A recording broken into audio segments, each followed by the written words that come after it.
she is voted by more people than the president. And meron din siyang cadre of bloggers and supporters na pwedeng kalkalin ang buhay ninyong mga congressman. Kinakalkal na nga yung buhay ng mga quadcom eh. So ano pong expect niyo po dito? Kasi you're basically treading on a landmine here. Kasi the vice president has so many supporters. Trabaho lang po, walang person. Wala naman kasi talaga akong ginawang mali. Pero kung sa tingin nila meron man, dalhin nila kung saan, dalhin nila sa impeachment, dalhin nila sa korte, sasagutin namin.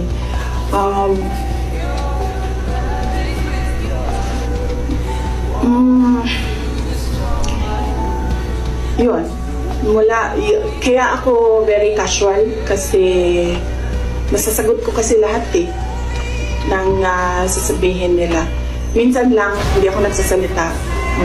Kaya mukha siyang walang sagot. Kasi minsan, ayoko na rin na magsalita kasi nakakapagod na sila. Nakakapagod yung galit nila actually. Yun yung nakakapagod.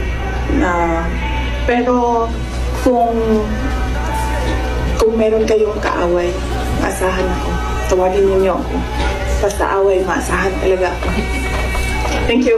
Thank you very much, OTV Media. Ma'am, si Congressman Jill Bongalon of the Ako Bicol Party List said na kung hindi naman daw po kayo interested sa trabahong ito, mag-resign na lang daw po kayo. Sabi din po ni Kong David Suarez, Deputy Speaker David Suarez, na most of the congressmen felt na the Vice President, kayo daw po, with all due respect, ma'am, sabi po, mag-resign na lang daw po kayo kasi parang hindi kayo interested sa trabaho, ma'am.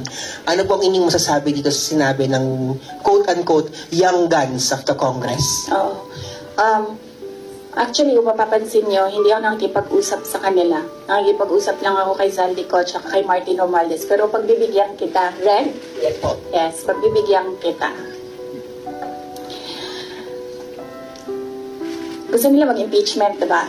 So apparently, pakiramdam ko at sa tingin ko sa mga nangyayari, wala silang kaso for impeachment.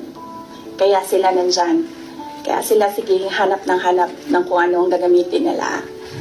Ngayon, ang track ni Franz Castro, ni Trillanes, is impeachment.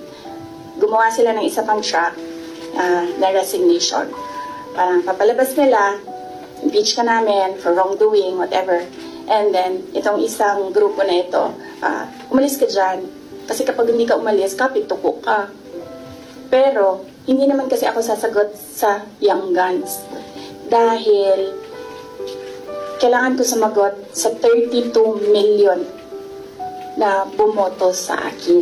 Hindi sa isa or dalawa na tao. Kaya, hindi ako aalis dito. Dahil nilagay ako ng mga tao dito, believing that I will work for the country. And that is what we did. We worked.